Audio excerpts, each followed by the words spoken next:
Welcome in, everybody, to SportBet Extra. I'm your host, Paul Rami, here every Tuesday, Wednesday, Saturday, 9 a.m. Eastern, 8 a.m. Central. Here we are. New setup. Should be good to go. Hopefully no issue today. Wednesday, we had some technical difficulties. Got my odds board set up here. Got everything set up in front of me. Good to go. If it happens again, we'll get it figured out by Tuesday. But let's hope for some good news because we got some thunderstorms this morning that have been crazy, causing power outages. So we'll see. Anyways, yesterday, what a day in the NBA. We're going to talk about last night's game a little bit. World Series Game 1 happened. What a game for the Blue Jays. We'll go more into detail about that. Huge slate of college football today. We're definitely going to discuss all of that and maybe talk a little bit about the NFL, depending on how much time we have here. So let's get it all started.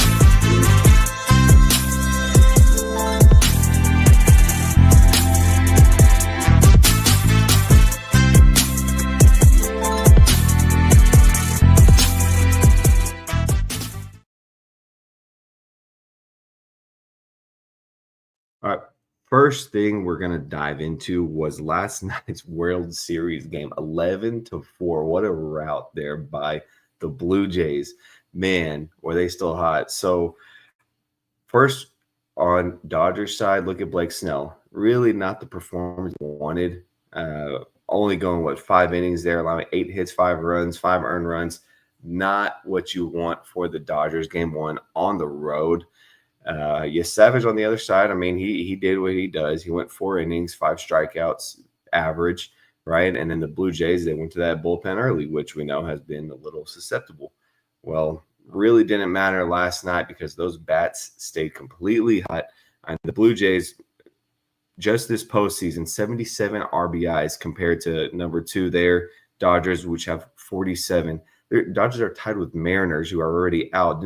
Dodgers have played an extra game than the Mariners, still only 47 RBIs. Blue Jays with 77. This team is just continuing to roll offensively with those bats. Tonight, Yamamoto versus Gausman. I mean, if Yamamoto cannot contain the bats here of the Blue Jays, it's not going to look good for the Dodgers. I mean, that thing can end in 6 games, maybe even 5 games if Dodgers don't stop that bleeding. So Blue Jays, I mean, they really looked good. Again, offensively, they didn't need to do too much with the bullpen because they already had such a big lead. And last night, we had Blue Jays money line. So that was a nice little winner at plus 125. Also, we had Cal plus 4.5. They struggled there against Kyron Drones and that Virginia Tech quarterback. They just had no answer. I mean, went to overtime, and they started out in overtime with the ball, got the touchdown, looked good. But Virginia Tech, man, that's just with that quarterback, Cal just had no answer for him. So unfortunately, we lose that one, the plus 4.5.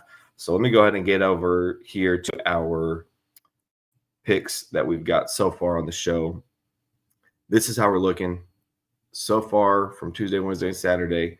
3 wins, 2 losses on the show there. We already gave out A&M minus 2.5. So I'm going to talk a little bit about that game here towards the end, but just know that's already a pick that we gave out on Tuesday. So that's going on today in Death Valley. Like I said, we'll discuss more about that. But so far on the show, 3 wins, 2 losses. Give out 3 picks for today's college football game, not including the A&M pick. So that's given out.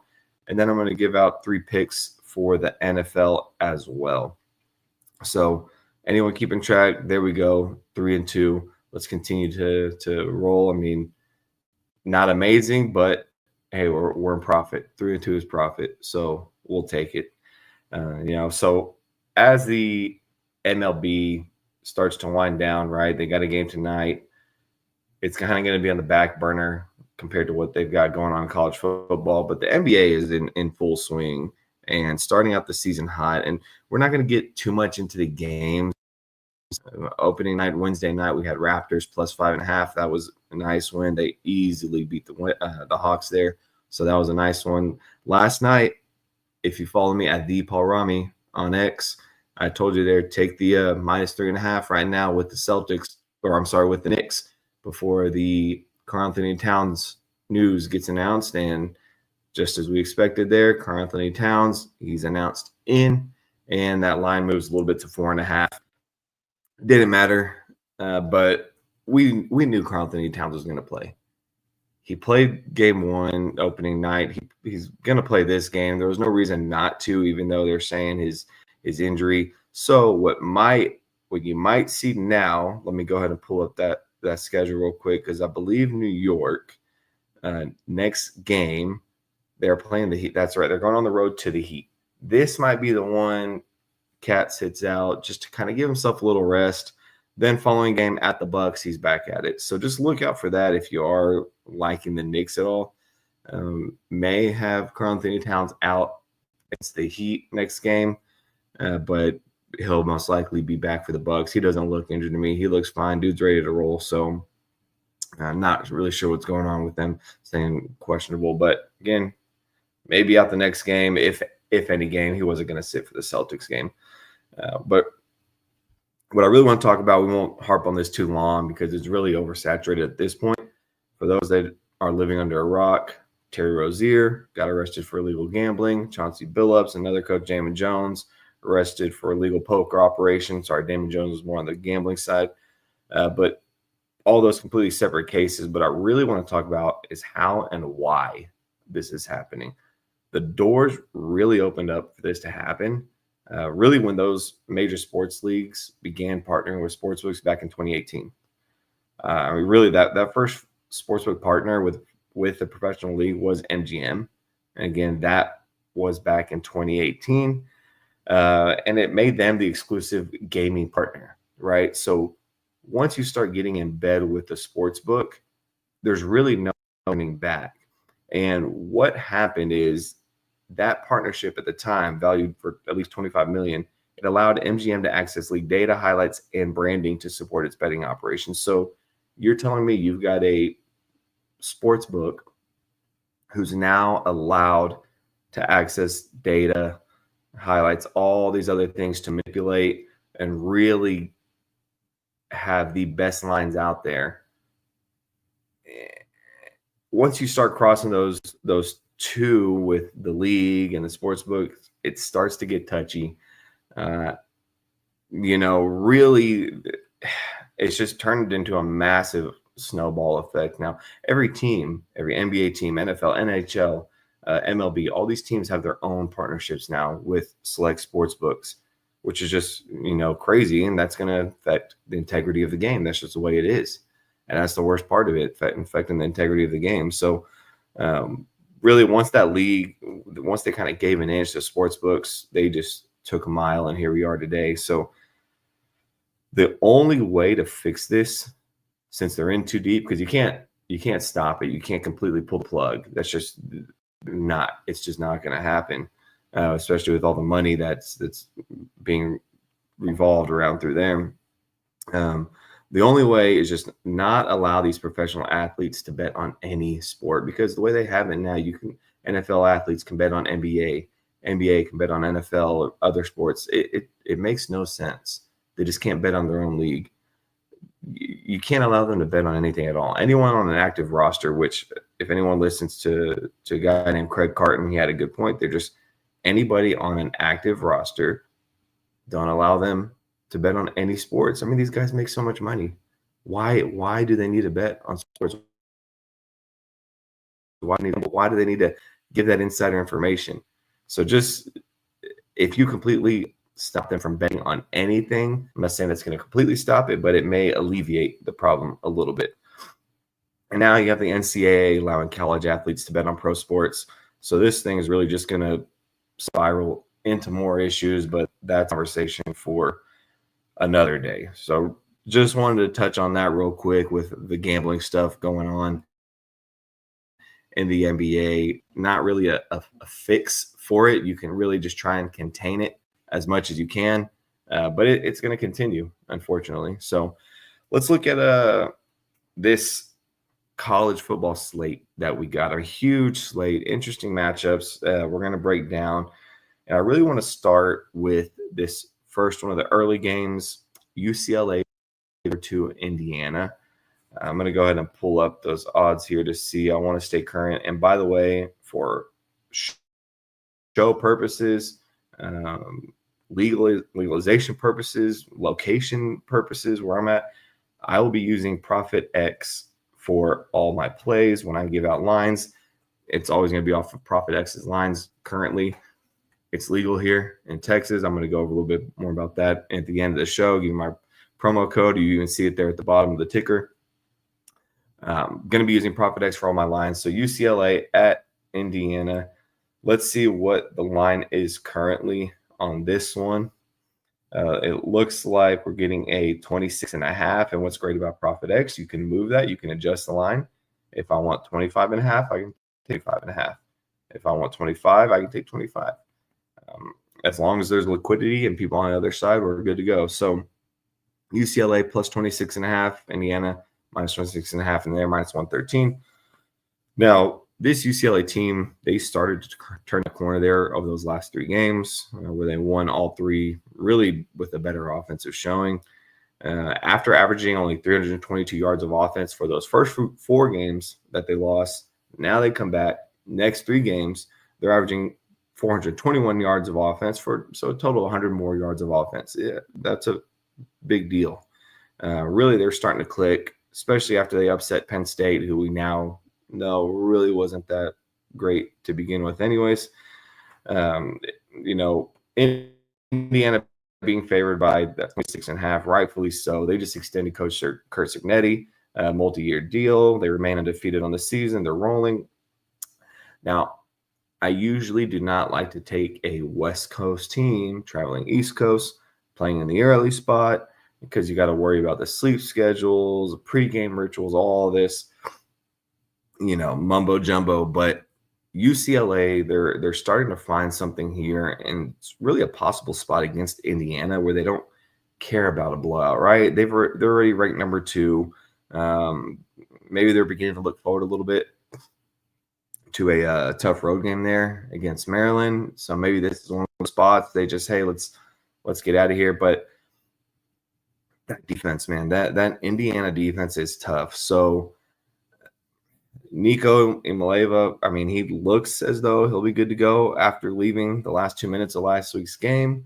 So as long as he's going, we may be on the UCLA side, but that's going to be discussed here at the end when I give out some picks. I may have a pick for this one. Another big game that we're going to talk about, which I want to talk about this morning, came in. Lane Kiffin tweeted out a photo. I don't know if anyone saw that or not, but it looked like a passage here in a book. Really, if you read between the lines, I'll read it here. Do not allow your hope to be extinguished with time. No matter what this world might take from you, do not let it take your faith and another experience as possible. Another chapter will begin one day. A new life can be formed from the ruins. If there is one thing that you must hold on to, it is only this, that change is not possible. It's inevitable, that it can be different and better than it ever was before. That right there is telling you he's leaving. He's going to Florida. But is that too obvious? I don't know. I mean, with rumors swirling about Lane Kiffin, he was supposed to be addressing the team. I don't know if that was yesterday's team meeting about what he's going to do. And he said himself he usually doesn't address rumors during the end season. He would wait for the offseason. So the fact that he's addressing the team on this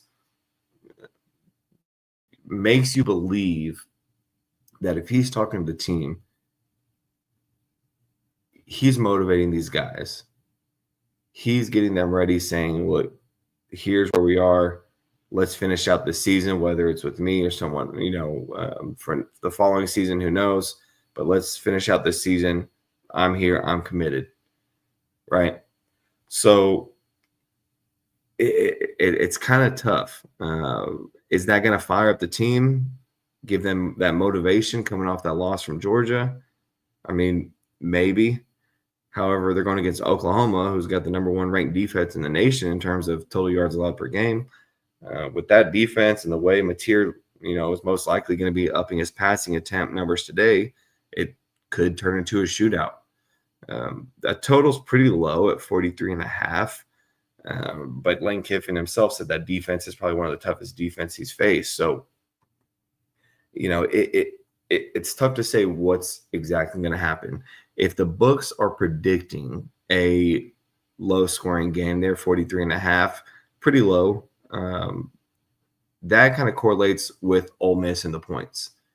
If this game is going to an over, I mean, maybe Oklahoma's defense has just completely held Ole Miss, but the way I'm leaning on this one is going to be Ole Miss. So really, will we get a newly motivated Ole Miss squad, or one that looks defeated after hearing that their coach is going to be departing? Don't know. So that one, we're looking at 5.5 right now. That line, I do have a play for that one that we'll talk about here in a second. Jumping in the next round of games, we have number 4 Alabama on the road at South Carolina. Really not interested in laying 11.5 here with Alabama, as this game it's sandwiched between 2 home games for them, where they just beat a tough Tennessee team last week and are heading into their idle week, and then they've got LSU upcoming. So do they care about this game with South Carolina? I mean, sure, but laying 11.5, that's kind of that weird number, right? Because you're asking them to win by at least 2 touchdowns, which, no problem. But let's say they're up, 2 touchdowns. Let's say it's kind of in that weird number. They're up 16, and South Carolina backdoors. There you go. There's your late cover. So I'd see it's more of a spot for Alabama to squeak by with like a 7 to 10 point win and just get out of there. South Carolina, they're really going to be giving it everything they got this game.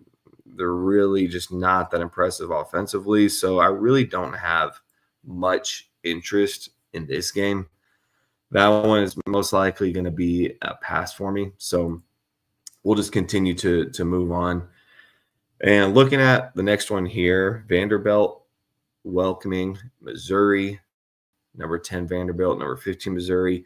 After their loss to Alabama, Vanderbilt, they bounced back. They looked good against LSU, but are really going to face a tough test here against that Missouri defense. I mean, that's going to be tough. We know defense travels, so Missouri's going to be ready for that game with their defense. Let me pull up really quick because I want everyone to see my top 10 here. So this is my college football top 10. I went over this on Wednesday a little bit. Again, technical difficulties, couldn't talk much about it. But this is what I have. Right now, Ole Miss, you can see I have out of there. Depending what happens with today's game, if Ole Miss gets the upset, they're going to jump back up. I'll probably knock down Miami out of there. Notre Dame, I've just got to keep them top 10, which, man, I was never a Notre Dame guy until Marcus Freeman. That coach, he's really got that team doing something special. I mean, yeah, they lost the first 2 games against tough opponents. I mean, last week, though, against USC, who was ranked and looked good, and Notre Dame just, took care of them. Yeah, they struggled a little on defense, but still won the game. I mean, Notre Dame, I have them 10. Again, if Ole Miss pulls this off, I may swap out Ole Miss with Miami there. I was never really impressed with Miami. Never a big Carson Beck fan. I think Vanderbilt is being a little disrespected. They should be up there number 8. I've got Georgia Tech over Oregon. So my top 5 is the same as what the AP poll there have. But I have Georgia Tech number 6 over Oregon. They deserve it a little bit more, I would say. And then depending how they end the season, right? They're with Georgia last game of the season. That's going to be a huge game for them.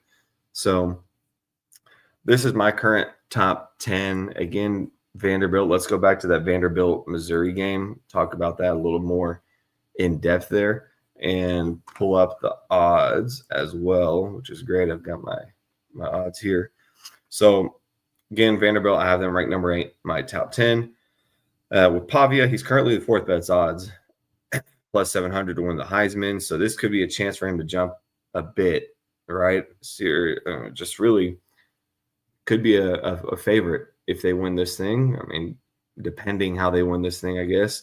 Missouri, on the other side, they haven't really had a tough schedule so far, with Alabama being their toughest opponent. I mean, they barely lose to them 27-24. That's a great showing for Missouri. But the Missouri's defense, it's a bit susceptible, as we saw last week. They allowed 150 yards on the ground against Auburn. And Vanderbilt, they can take advantage of that. If they don't contain Pavia in the pocket, Vanderbilt, he's just going to run and escape. So that, it's going to be tough for Missouri a little bit there. And it's not like Vanderbilt is laying a large number here. So I'm not going to be on Missouri. Maybe if this number was around a 6, we'd be on Missouri. But why would it be that number? So also asking Vanderbilt there, I think they're laying 2.5.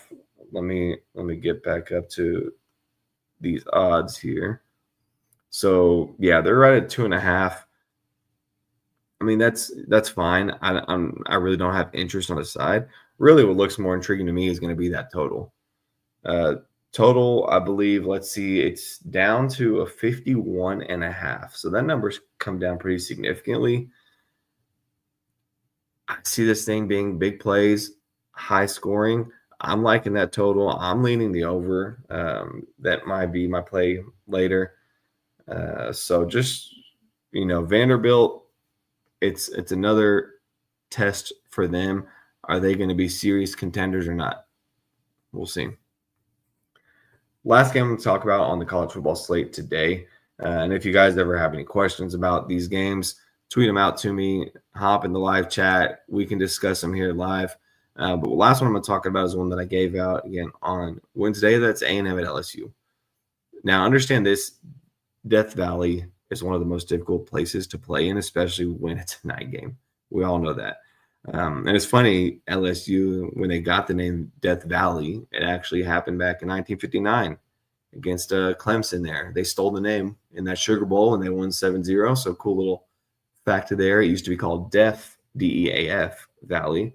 But then after beating Clemson, they really widely adopted that name of Death Valley in that game there. So cool little bit of information. And A&M last week, they squeaked by with a win on the road by 3. It was kind of a letdown spot there against Arkansas. And so they're really going to have to fire on all cylinders this week against LSU. But, man, that LSU defense, at home, they've not allowed more than 10 points. That's impressive. No more than 10 points. And now you're getting LSU at night. And we know how tough LSU is at night. That's going to be a tough spot. Heisman hopeful, though, Marcel Reed on the other side, it's really not going to be easy for LSU. We saw what Pavia did with Vanderbilt against LSU. Marcel Reed is kind of that similar type of quarterback. If he makes the right decisions, then LSU, man, they may struggle to contain this A&M offense.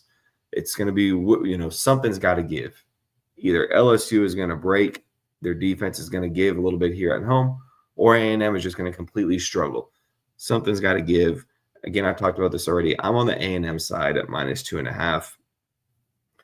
This is really that prove-it game for A&M, I think, right here. If you pull this one off, rightfully deserve that number 3 spot. Nussmeier for LSU, he really hasn't had to do much this year. I mean, when you're looking at the defense carries them. So in a game like this, where if the defense gets into a hole, it may be too tall of a task asking them to come up big, as their run game really hasn't even had a 100-yard rusher yet this season. So A&M knows if they get to Nussmeier, they're going to have success, right? They're not worried about any of the running backs. So that one, again, I'm on A&M -2.5. We'll talk more college football next week. We'll be having a guest on the show. I tweeted that out already. We'll be going over more college football, maybe over the whole slate. We'll see what games we want to dive into. But next Saturday, that's going to be a fun show. So I want you guys all to tune in for that one. And then looking at tomorrow's Sunday slate, look, I with NFL this point in the season, it's one of those where you take what doesn't make sense, right? There's a lot of these lines we're looking at games where they just don't quite make sense, right? Ravens -7 against the Bears. Obviously, Lamar Jackson's back. But you just look at what the Ravens, people are going to look at the records, right? They're going to look, see what's been going on. Back. Wow, you mean Ravens are favored by 7? Just give me the Bears. Give me the Bears. Yeah, not so fast. I mean, why not just take the Ravens here with that 7? Because if with Lamar Jackson, right, the Ravens may have been playing better, and this number may be -10, somewhere around there. So now you're getting Ravens -7. This one, again, I'm leaning Ravens -7. I'm not going to be on this one. I don't have a play on that at all. One I do like is the Falcons. They are laying that number as well, -7 against the Dolphins. I prefer to take the Falcons over the Dolphins. That Dolphins team just looks completely discombobulated with questions about even Mike McDaniel. Is he going to continue to coach, right? If they lose this game, is he going to get canned? Are they going to continue to keep him out there? I don't know. So I'm liking Falcons -7 here. That may be one of my plays. Looking at Cleveland and New England. Cleveland has got a tough defense. We saw what they did against Green Bay earlier in the season. They hang around. And New England, you're asking them to lay 7 here. Again, I don't know if I'm quite ready to lay 7 with New England. This could be another one of those cases where backdoor, right? Cleveland's down 14 and fumble recovery for a touchdown. They cover that 7. If you get it at 7.5, great, you're a win. But this is one of those. I don't know if I'm ready to quite lay 7 with the Patriots. Bills. This one I do like, and I do not like taking favorites on the road, especially when they're this high of a number. But Bills -7 at the Panthers.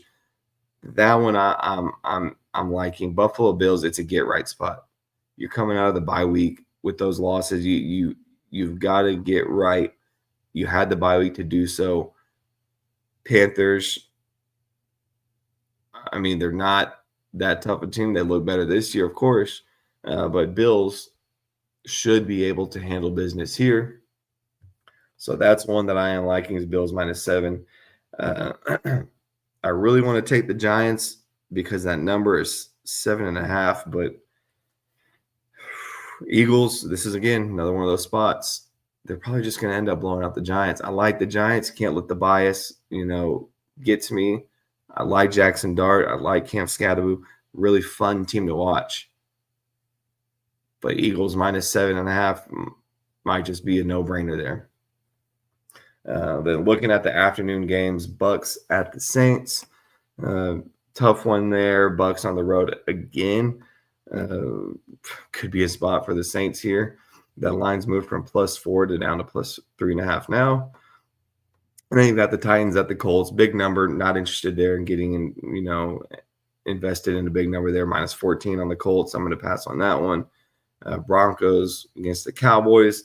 That one is interesting. I do like the Broncos there, laying the 3.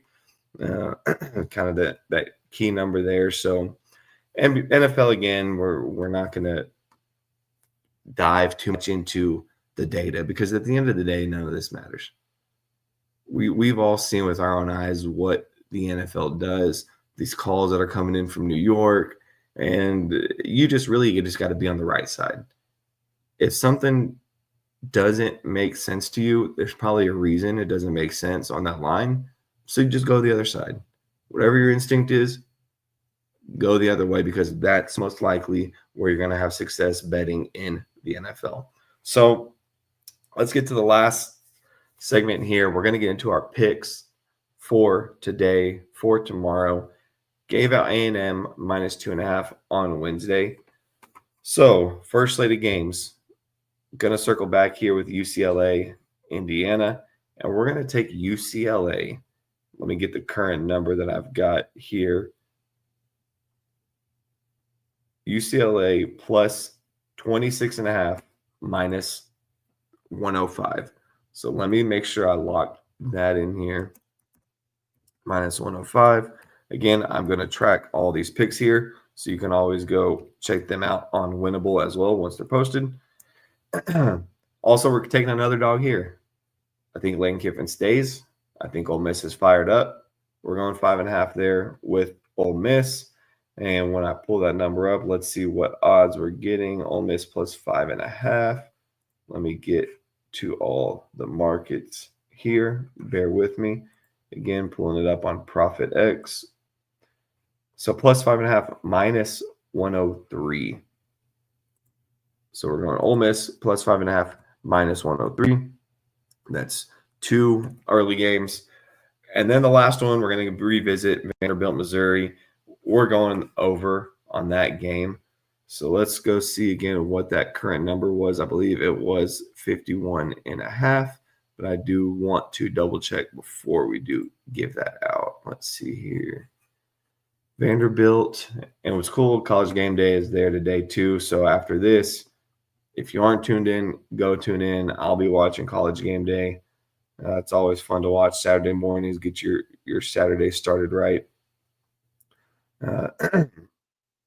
So 51.5, over 51.5 -118 on that game. So we're going to take that over 51.5 -118. That's for today's game. Those 4 picks. Again, A&M was already posted. I will be posting the other 3 college football picks here. Winnable.com/Paul Rami. That's where you'll be able to check them out at. And then looking at the NFL real quick, rapid fire, the 3 ones that I like for the NFL on Sunday.